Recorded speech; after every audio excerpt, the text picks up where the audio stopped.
Hello and welcome to today's episode of Served by SHFM, your food service hospitality podcast. The Society for Hospitality and Food Service Management is a community of like-minded professionals seeking educational, developmental, and networking opportunities to enrich their personal and professional goals. I'm your host, Michael Moore, with my co-host, Danielle Pedersen. And in today's episode of Served by SHFM, we're joined by Bobbi Capps, and we're talking about the process and impact of building a workplace culture. So, Mike, I know you connected with Bobbi before we started recording, obviously, today, but wanted to see if you could give us an intro to Bobbi, and then Bobbi can fill us in on the rest. Yeah, that was a fascinating conversation. So when you just look at Bobbi Capps on paper, it's Bobbi Capps, Vice President of Operations at Aramark. And that is, it's an inspiring title, but at the same time, it does not capture the entirety of what we talked about. I was really caught off guard and amazed by the wonderful direction your career took, loops and turns and a non-traditional path that I think we need to talk about, because it inspires a lot of people that look at a position and say, I don't have the background to do that, or I can't do that. So can you walk us through a little bit of your early career, where you came from and how you got there? Yeah, I'm always happy to share about how I got to where I am, because this is not at all where I thought I would end up, or definitely not where I started. I am actually a very proud high school dropout. I was at a time in my life, teenager, where my home life was not going great, and I had been working full time for a couple of years already in restaurants, and I had a manager who said, you know, Bobbi, like, you could be a restaurant manager and you don't need a high school diploma for that. And I remember thinking about that for a few days and just thinking, you know what, you're right. And so I left school a couple of weeks later and went to work full time. And honestly, I don't regret that decision. It may not be the right decision for everyone, but for me, it allowed me to start working several years before any of my peers, and allowed me to start building out a resume. I worked from that time. I was almost 17 when I did that. I worked full time from that time in the restaurant industry for about a decade with no degree. I did get my GED, with no degree, including time as a restaurant owner. I've worked every role in a restaurant, from washing dishes to cooking food on the line to managing the bar at 2 a.m. I've done all the roles. When my husband and I owned a restaurant for about 3 years, and when we closed the restaurant, I really struggled to find a job. I was in my mid-20s and I'd already managed 500 locations, and I had already owned a restaurant, and I had already done a lot. And I was really struggling to find my next role. And so I decided to go back to school. So I got my bachelor's degree. I graduated in 2015 with a bachelor's degree in organizational communication. And then I double minored in food nutrition and organizational psychology. I knew that I wanted to stay in the industry. I had no desire to get educated and go get another job. It was all just to make me better at the job I knew I already loved, which was leading people, in a food and beverage company. So I worked full time while I was in school. And as soon as I graduated, I went back to work and continued to kind of work my way up, and really thought I would spend the rest of my career in restaurants, like Main Street restaurants that anyone could walk into. The role that I am in Aramark is something I didn't even know existed. I didn't know what business dining was. I didn't know that it existed. It makes sense now that obviously organizations that are really great at doing whatever they do are not necessarily great at making and serving food to their employees. Mm-hmm. So it makes sense. I had never thought about it before. So I was actively recruited by a very smart recruiter at Aramark. Nice. Who was dogged in his pursuit of reaching out to me, because really what I knew at that time was that Aramark was big in linen. I'd worked in plenty of restaurants where my towels and my aprons and everything came from Aramark, and that's all I really knew. And to me, food is a huge part of why I love what I do. And I didn't want to be in a company where food wasn't part of it. So when he finally tracked me down and got me on the phone and explained what business dining was, I was floored. Like the opportunity to do the work that I love Monday through Friday, weekends off, holidays off, nights off. I mean, that's really crazy. At the time, I was overseeing restaurants that were open 24 hours a day, 365 days a year. I was working Thanksgiving and Christmas and New Year's, and such a recipe for burnout, isn't it? I was just thinking that. I was just And I loved the role. Like I loved, I loved the people who worked for me. I loved the food. I loved the impact the brand had on our customers, but I was getting really tired. And so Aramark came into my life at such an amazing time. And so I started with them about 3.5 years ago as a district manager. And then about 2 years ago, I was promoted into a vice president role. So it's been a roller coaster, but a really amazing career, and things have really built on themselves. And I think my experience provides me like a unique view of the world and of the employees that we hire, and really just a respect for the different places that everyone comes from and the different ways that people get to the same end results, or to a different end result that works for them. And that really, I think, sets me apart from other folks who've gotten here in a more traditional way. And I think, Danny and I talked about this briefly before the call. There's two things that I want to touch on that I think are really important. And one is that, you are a fantastic example of, if you are motivated and if you're determined and you're willing to put in the work, there's literally nothing you can't do. And it doesn't require the on-paper letters from this college or this college. Not that those aren't wonderful things if and when they're done for the right reasons. And I speak of someone, I went to college and I did those things, but I always learned the most when I was ready for it, if that makes sense. And I think that sounds very similar to what you did, is you noticed that you were ready for it and you got so much more out of it. But that's the other thing, Danny, I don't know if I brought it up to you earlier. The degrees, Bobbi, that you got and what you studied in school, sounds like they're really impactful in how you've gone about addressing company culture and building that. Can you talk about that for a sec? Yeah, absolutely. I mean, it was intentional. And I'll be honest, when I first went back to school, it was to check the box. It was, I don't want to be at the DM, like the district manager, director level forever. I want to move into an executive role. And it was starting to become an issue that I didn't have a degree. And so initially I was like, fine, I'll go. I didn't want to go. Back everything it was not a desire to go to school at the time. But I knew if I was going to go, I wanted to study the things that already interested me. So the study of people at work, which is what organizational psychology is the study of people at work, has always fascinated me. And I've always done a lot of learning on my own, right? I'm an avid reader. I read 8 to 10 books a month. Some of those are fiction. Yeah, some of them are nonfiction, but I love to read. That's probably like my most favorite hobby that I do. It's like cook, bake, read. Those are the things. And so I had done a lot of informal learning, right? I didn't have the degree, but I had done thousands of hours of informal learning and watching TED Talks and learning through experience on the job. And so I went to check the box, and I spent the first semester or so getting really good grades and not trying very hard. Nice. I think as a professional, you kind of learn like, oh, I know how to write this, so it seems like I worked really hard on this. Yep, you fluff it. Yeah. And so the first semester went really well. I got a lot of A's. It was awesome. And in my second semester, I had a teacher who just kept giving me like B+. And it was really frustrating. And I remember calling my husband and just being like, I don't want to do this. Like, it felt like this is like a power trip, right? Like, she's just trying to take me down a peg and I'm not interested. I don't want to do this anymore. And he was like, that's fine. Like, you can go get a job and you don't have to do this. You don't have to go to school. And I'm like, good. Okay. Cause my husband's always supportive, whatever I want to do.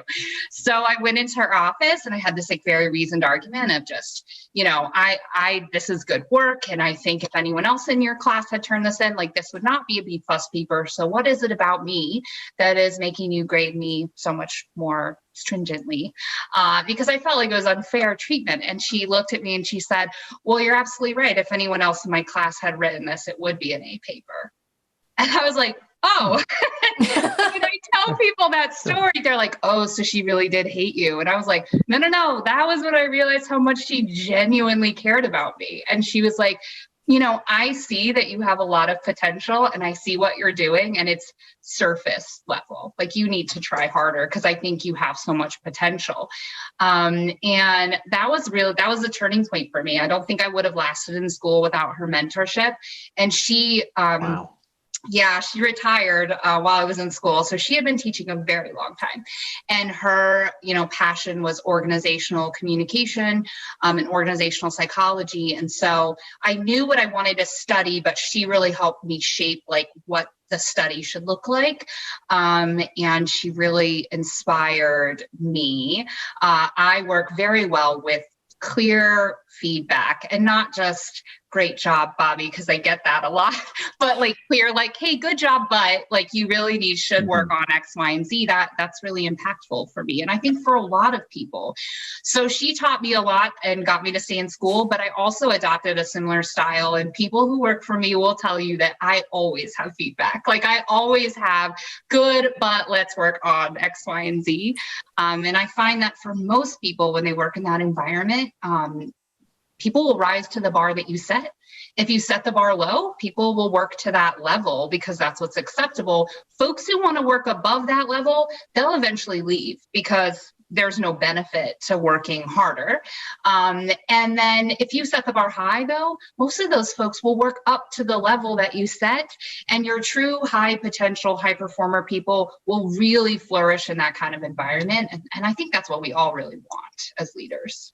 Yeah, definitely. And that brings up the question too about creating that environment is for the people that aren't necessarily your high achievers that are just kind of struggling and they're in that middle ground. How do you keep them motivated and engaged and not discouraged, right? Because when you're getting feedback, it's positive, but there's also the negative. There's the not necessarily negative, but the things you could do better. So just from a communication standpoint, how do you engage those folks? It's a good question. Like I said, anyone who works for me will tell you that I give a lot of feedback and I start from day one. If I've just hired you or I've just become your boss, that's like the first thing I tell you is, hey, working on this team is going to be a little different. You're going to get a lot more feedback than you've ever gotten in the past. You're going to get a lot more positive feedback because I'm going to pay attention to what you're doing and I'm going to give you specific, because I think positive feedback is really only good for us when it's specific. Hey, I really liked what you did there. Here's why. Here's the impact it had. If all you ever hear is, hey, good job, that doesn't really help you. It doesn't even feel good. It just feels like, wow, thanks. You know? Yeah. So you have to tell them like, hey, you're going to get a lot more positive feedback and it's going to be a lot more specific than you're used to, but you're probably also going to get more constructive feedback than you've gotten in the past, but it will also be specific and balanced. And so I have those conversations from the beginning. And then you have to do that equally. It has to be for everyone. If I single you out Danielle, and I only give you feedback, then it doesn't feel like it is fair if I'm not giving that to Michael. So it has to be something that's very obvious, like, hey, this is everyone. You also, when I have the opportunity to hire, I will say that in the interview, like, hey, just so you know, as you join this team, this is a little bit about the culture that we have here. And this is what you're walking into. How do you feel about that? We also ask questions, even when I'm not the one doing the interviewing, we ask questions of people about how they take feedback. We ask people to tell us about a time they failed at work and what did you do? Like, how did you overcome that and how did you work through it? And asking those behavioral questions about how they're going to react to feedback has really helped us prime people that this is the kind of team that you're joining. And even if you're not good at it now, we're going to help you get there because it's going to happen. And then I think there has to be a balance. If all your feedback is always not good enough, you're not good enough, you're not good enough, nobody works well in that environment. There has to be a balance between, hey, here's the parts you did really well, and here's some specifics, and then here's what you could do better next time. And again, specifics about if you did it better next time, what would the impact of that behavior be, so that they really understand the why behind what I'm asking. And for those out there that maybe, our membership that hasn't really given a lot of consideration to it, in your own words, what is company culture, and what is so important about having a positive and a strong company culture? Yeah. So, I mean, I think at its most basic level, company culture is just the collection of values and behaviors and patterns of behavior that we all share. Company culture, though, it's not set by the people who run the company. It's set by everyone who works in the company. And so it's co-created, and it's also co-maintained. So culture is maintained by the people in the organization every single day.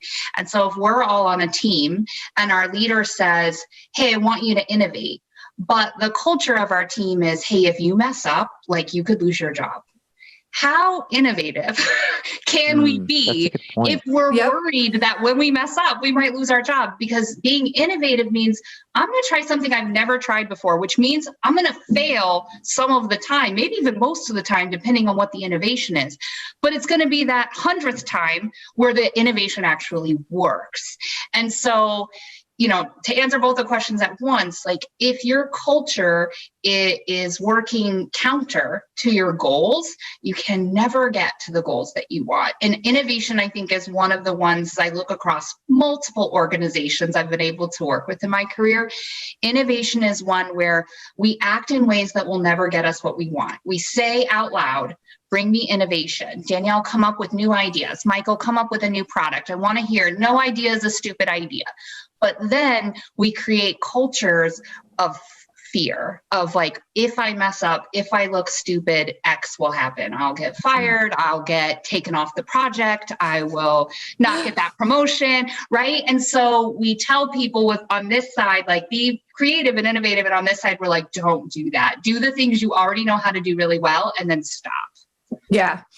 And that brings up a really good point too, of you've worked in so many different environments, and a lot of them don't necessarily support that innovation, right? Especially when you're in a kitchen and it's slammed and it's a Friday night dinner service. How do you take those elements from your previous backgrounds and experiences to create a positive work culture today? Yeah, I think that it's so important that we don't wait to create a healthy culture Friday night dinner service, right? Yeah. A positive Friday night dinner service starts with Friday morning. Do we have all the things we need? Talking people into their shift, asking them how they're doing, asking them about their days, having a pre-shift meeting, having family dinner where you taste the food, you talk about the food, all that stuff. Family dinner. Exactly. That's one of the things I miss the most from restaurants. It's the best part of restaurants, because then you get to sit down with your wait staff, with whoever, and just get that opportunity to hang out together, not be stressed about service. Absolutely. Doesn't just us talking about that and saying that and remembering family dinner for restaurants prove exactly what you're saying of how important those moments are before you go into the storm? And every dinner service is a storm. Yeah. But building that kind of sense of family and community and, teamwork before you go into that, laying that groundwork. That's absolutely. Yeah. So it's the preparation, right? And that's something you learn in a restaurant is like minute by minute, hour by hour. And in business dining, there's an element of that, but things are a lot more planned, right? I know that people are going to go on break between 6 a.m. and 7 a.m. And so I'm going to get a rush. I know who's going to walk in the door. I probably know a lot of their names, especially as the operator, right? The on-site person. So there's an element still of that. I don't know what's going to happen, but it's much more measured in a lot of ways. And so I've taken the restaurant lens that I spent, 20 years of my career developing, and brought that to business dining by doing a few things. One, I don't open my laptop when I'm in a location spending time with an operator. It's in my bag, but I don't bring it out and I don't open it. There's no benefit to me as a vice president to walk in and then like, oh, hold on, like I'm on the phone. I'm on a meeting. I'm answering emails. Very important call right now. Exactly. So if I'm going to be here for an hour, then the hour, Danielle, if you're the operator, I'm going to spend the hour with you. And I'll put my out of office on and say, hey, I'm in the field today. Like, my response is going to be slow. I think initially when I got here, there was people that was like, what is Bobbi doing all day? But after a couple of months, you can't argue with the results. I mean, my people are amazing. They deliver the results that are asked of them. They beat their budgets. They do all the things. And part of that is my investment in them of, I'm not going to come to your location and sit on the phone for 3 hours. If I can only be there and give you my full attention for 30 minutes, then maybe I'm only there for 30 minutes, but you're going to get me the whole time. And I'm not going to be distracted with my very important work. Not that it's not important, but it's not important right now, because at the end of the day, I haven't been the person for a long time who makes the money, right? Or spends the money. Like, I'm not that person. I support the people who support the people who support the people who do the work. And so when they see me, they need to see all of me and not, me on back-to-back conference calls. I do that at home. So, but that really speaks to creating that positive culture and being a leader, because you're being present, right? And part of that role of being a leader is making sure that your people feel seen, that they feel invested in, because if they're there 4 days a week and they only get to see you for 1 hour on that Friday or that Wednesday, they want you to see the good work that they're doing. And also, it's a face. They can communicate with you, and you create that sense of psychological safety right off the bat, because you show them that they're worthwhile. Your time with them is important and that they are important. Absolutely. So that's always my number one. Michael? Well, and that face-to-face thing, it brings me to, something we talked about last month, which is you came into this position right around the time the world took a hard left into shutdown. And, your ability to be face-to-face with your operators obviously was a very difficult challenge. Overall, what did COVID and the pandemic do? What kind of roadblocks did it throw in the way to this great company culture you were set to build? Yeah. So, when I was offered this role, I got the benefit of getting to create from scratch what I wanted it to look like. I wrote a vision statement. I wrote for what this organization within an organization would be. I got to create the org chart of like, who's going to be on it? What roles do I need? I got to hire all those folks. It was amazing. And so at the end of 2019, I was officially moving into that role. I lived in Denver, Colorado, which is where I'm from. Yeah. Which is where I'm from.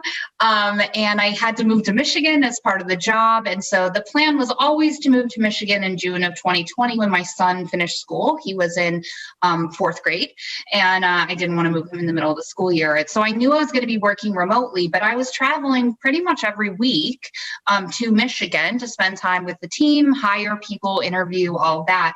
And so my last trip was March 13th of 2020. And in the morning, I got up, I went to work. I was with my senior leadership team, and we were doing some training and like getting to know each other kind of things. And in the morning, people were like, hey, are you going to be here next week with everything that's going on? And at that time, I was barely a blip. Like, I barely even knew what was going on or what COVID was, right? That was the day. And so that morning I was like, yes, of course, I'm going to be here until they ground the planes. Like, I'll be here.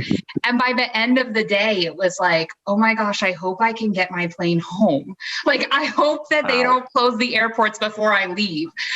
Because March 14th is my husband's birthday. And I was like, I have to get home today. I will rent a car and drive.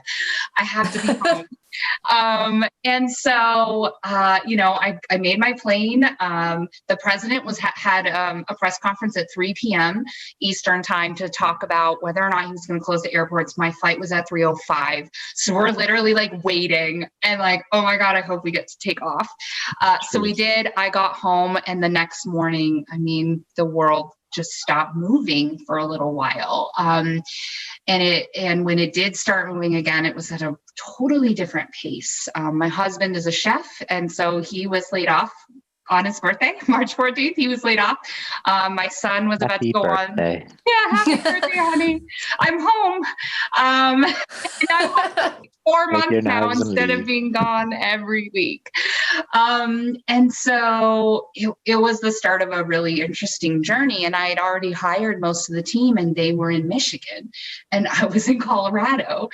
And so I was suddenly had to manage everyone remotely, which was really challenging.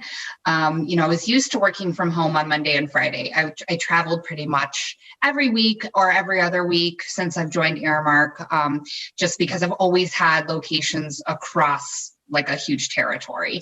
And so I was used to that. My family was used to me being gone. They had their own routine. They had their own thing without me, Tuesday through Thursday every week. And, they ate dinner when they wanted to and what they wanted to. And mom wasn't there to mess with that. And suddenly we were all together, and my son, was doing online school, and it was really different.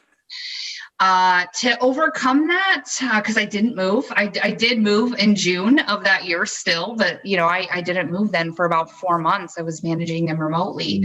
So a couple of things we did, we would do video chats, right? Where like my right hand, my district manager, he would call me on video and show me like what the team is doing. And we were looking at locations we were going to open, because, at that time we all thought like, oh, in a couple of weeks, everything will be fine.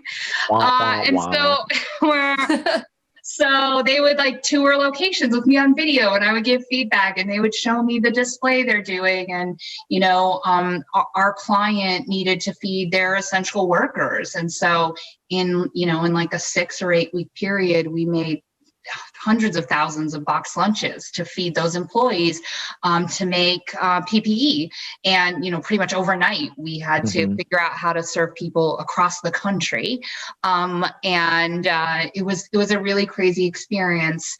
I would say, though, it didn't deter us at all in creating the culture that we wanted. We still did all the things I wanted to do. We focused a lot on training. We put together what it was they needed to learn, and we leaned on the resources across Aramark, which is such a phenomenal company to be an employee in, and there's so much support. And so we leaned on them to do special training sessions with our managers. We hired probably 20 managers in March of 2020. And they all started like at the end of March and then into April. And so since we didn't know when things were going to go back to normal, we just figured, well, we should train them as well as we possibly can until it's time to say go. And so that's what we did. And we just focused on their development. I got here in June of last year. So my 1 year anniversary is next week. Congratulations. Thank you. And as soon as I got here, we did everything we could in person. We masked, and we took temperatures, and we did all the things we had to do to be safe, and we distanced. But, I went into a building at least 2 days a week, if not 3 days a week. And that's the schedule I still maintain today, where I'm on site 2 to 3 days a week, and then working from home the remainder, and driving the same thing of, we're gonna train, we're gonna get people ready. We're gonna, be proactive about our decisions and continue to make our operators the best they possibly can be for whatever the future holds. That's awesome. And you mentioned some challenges, like just, engaging with your team remotely and training. Yeah. I know a lot of other employers must be dealing with those same struggles. I'm somebody that works remote currently right now. What advice would you give to those employers and leaders that are trying to engage their employees and train them, but having to do that remotely right now? Yeah, I think that building the culture that you want is possible remote, but it takes a lot more work. And so it's not that you can't do it, but you have to dedicate more time to it. So, I would do one-on-ones with my direct reports every week. And they were longer than normal. Instead of 30 minutes, it might be 60 minutes. Instead of 60, it might be 90, because I knew it was going to take us longer to build the rapport that we needed. I did more skip levels where I would meet with folks below them them, to check in with them and see how they're doing. We did a social hour every other week for those first several months where, 4 or 5 o'clock in the afternoon, we would get on and we did Jeopardy or we did trivia or we did, that's whatever awesome. we could. Yeah, it was, it cool. was what can we do to build teamwork when we're not together. Mm-hmm. And then once summer hit and we were able to do things outside, and I had the benefit of being here, we did team outings. We went blueberry picking. We went apple picking. I mean, in Michigan, awesome. There's so many great places you can go outside to do outdoor things that were safe. So, we worked those things in as we were able to do them. I still have employees remote that I've never met in person.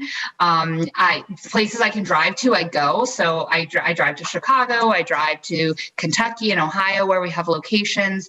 I have locations in Kansas City that I've never been to. Hopefully this summer I can get out there. And so, it's just with them, making them feel like they're part of the team, doing as much as we can in that creating space for social interaction.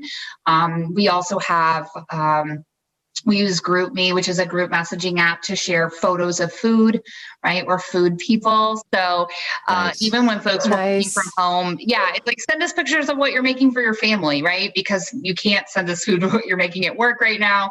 Send us pictures of what you're doing at home or your garden or your dog or whatever it is. Always for dog photos. Sorry, Mike. Always dog photos. You can always interrupt for those. What difficult decisions in large companies and small companies are always going to happen. Obviously, those were exacerbated in the last year where everyone had to make really, really hard cuts in some places. I mean, you spoke about that happening within your own family. How do you overcome that in maintaining a positive culture, and when you may have to look at somebody and talk about a tough decision? How do you continue to grow that positivity despite those things? Yeah, I think the most important thing is transparency. I think that our employees are smart. They know we have to make decisions based on business need. They know that. That's not something we're teaching them. What we can teach them is how to do that authentically and respectfully and transparently.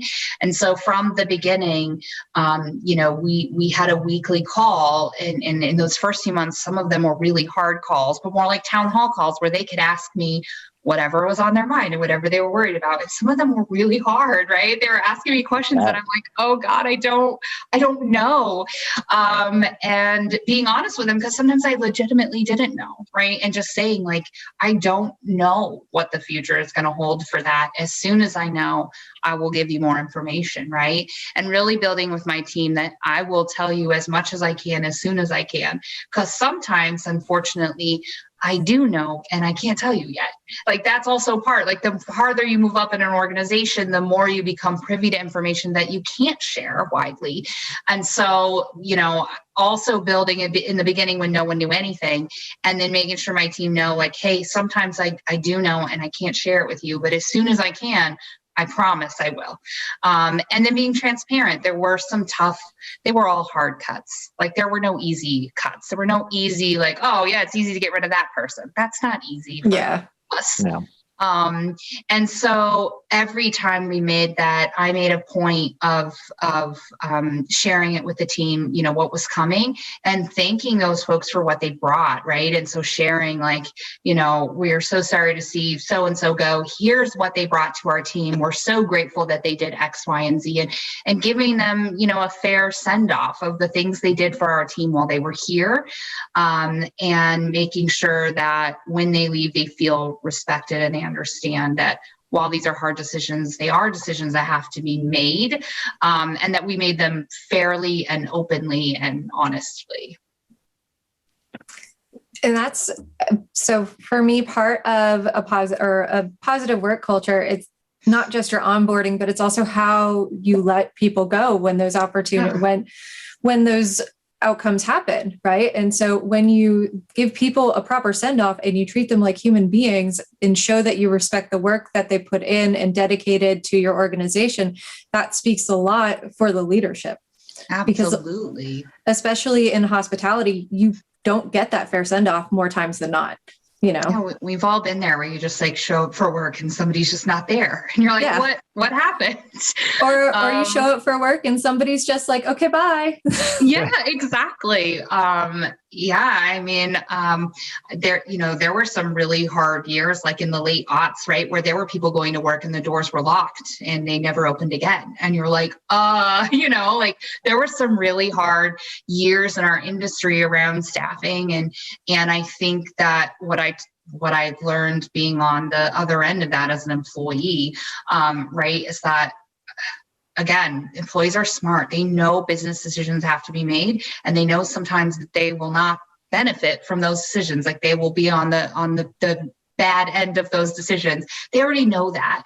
Pretending like they don't or trying to hide it from them is not lessening the negative impact. It's actually making it worse because now it's a secret and nobody really knows and everyone's afraid to ask. And there's kind of this pervasive feeling of, well, am I next? Like if you don't know why that person, then how do you know if you're going to be the next person? And that takes a lot of emotional labor. And I don't want my people to spend any of their emotional labor worried about their jobs. And so I try to make it very clear that, hey, this is the reason, and tie them to very specific business case, right? This is why, so that they don't spend time worrying about things that really I don't need them to worry about. I need them to focus on the job we hired them to do and that they're amazingly qualified to do. I need them to focus on that. I mean, it sounds like in summary, that we went through a lot of really important points, but, in terms of building that company culture, let me know if I heard everything correctly. It's about making sure that it's not based on an individual, especially not leadership. It's everybody living up to those values that you want to show, not just yourself, but your other employees, your coworkers, your peers, being present, especially in a leadership position. It's not just going through and having the title. It's being in the room with someone physically and mentally and having your energy with them at the same time, just showing them that you're there to support them and being transparent, and letting them know what you can, when you can, with the understanding that as soon as you can possibly loop them back in and give them more information, it's going to be made available to them, and not trying to, I guess, beat around the bush rather. And COVID probably exacerbated all of those things, but has the reopening that is on the horizon for everyone. I feel like this summer and going into fall, everyone is going to see a lot more business starting to ramp back up. Has this changed anything for you in the way you approach culture? Are any of these problems any different? I don't think so. I really don't. I mean, I think that as operators, things were always changing for us rapidly. You didn't know what was going to happen from day to day. And that was true when I was a server and a bartender and a cocktail server and a restaurant owner and a VP. Like, it's always true. Like, I don't know what's going to happen tomorrow for sure. I do know that leaders always lead. Whatever happens, I will show up and I will own it and deal with it and be honest and transparent with my folks. This was obviously a big thing, but in some ways it was also a big thing to rally behind. I brought employees in from incumbent providers. They had been with other organizations in this space, some from restaurants, some from outside, the dining industry. And so I was bringing a bunch of folks together that had never worked on a team. And they were rallied together around like a very clear common cause. And so while it has been challenging, it has also really built a strong team. And I think that's true for a lot of us. And it's really clarified for a lot of people what they want from their job and what they don't want from their job. And I think we're seeing that, right? People are communicating more about the boundaries that they have and how they want to balance their work and life and how they want to integrate their work and life. And so I think this has crystallized some of that information. But at the end of the day, as operators, it's our job to just deal with what comes today the best possible way that we can, and just, be the leaders we know how to be, regardless of what's happening. Love it. Awesome. Well, thank you so much, Bobbi, for taking the time to chat with us and explore your career path, your leadership style. It's been a really insightful and great conversation, I know, for Mike and us both. So everyone's favorite question to depart with, some nuggets of knowledge. This one. I love it. What advice would you give to Bobbi starting off in her career, that 17-year-old that made a hard decision? I think looking back, the decision or the advice that we give my young self is that I deserve to be at any table I want to be at, and I don't need to wait for someone to pull up a chair. Yes. I can pull up my own chair. I can stand or sit on the floor or push my way in. I think I spent a lot of years of my career waiting for someone to notice that I was ready and give me that opportunity. And I really thought if I just work hard enough and I just do good enough, someone will come along and say, "Here you go, Bobbi. Here's the career you wanted. We see how hard you're working and you're so great. Here you go." And I didn't want to step on anybody's toes, and I didn't want to, especially as a woman, I think we get a lot of mixed messages in the food and beverage about what it means to be a leader and what it looks like. I think I spent a lot of years waffling between feeling like a doormat and feeling like I had to act like a tyrant to get people to listen to me. And I would just tell myself, just be confident that you are really good at this. You are uniquely qualified to do this role. Others see that, and you don't need to wait for them to tell you. You can, bring your own chair and get at the table and get the work done. Awesome. Well, thank you so much. I really didn't need to be yelled at the end, but I feel very seen. Yes, you did. Yes, you did. I know.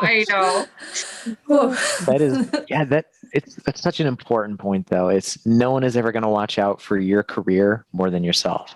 Absolutely not. 100%. And I think, a lot of the younger, early on in their professional career individuals really need to hear that. And I think that's a powerful message. Yeah. Value yourself. Now that I'm a VP and I'm managing people that I see glimmers of younger me in them, I think I need you to manage up. I need you, if you work for me and you want to get from A to F, you got to tell me where you want to go, because I want to help you get there. But I don't spend every day with you, and I don't actually know what it is that you want. And, we might have a skip level conversation once a month or once a quarter. And when you get that opportunity to talk to those decision makers in your organization, tell them what you want and how they can help you, because the vast majority of us want to help you. We just need clear, hey, I need these 3 things from you to get where I want to go. And we want to help as long as you know what you want. And I will say too, Bobbi gave really good advice just for when everyone's at national conference later this year and you see a table you want to sit at, go sit down at it. Right. Yes. That is one of the most powerful things about SHFM, I believe, that everyone is open to talking to you. They are just, there's not titles in any room there. There are just individuals that are passionate about food service and helping other people. And that's what I love so much about SHFM. And it's wonderful that, this conversation alone embodies that idea. We came with an idea of, can you talk to us about your career? And there was no hesitation. It was just, of course, I'd love to help. And that's, so thank you to Bobbi. Thank you to Aramark. Thank you to SHFM. And we are just really happy that you could be a part of this and for sharing your experiences with us. Yes, definitely. Thank you all so much. Absolutely. Thank you so much for your time. I enjoyed speaking with you both. Thank you for tuning in to today's episode of Served by SHFM, your food service hospitality podcast. Please keep in mind that the views and opinions expressed on today's episode are not necessarily those of SHFM or any of its members.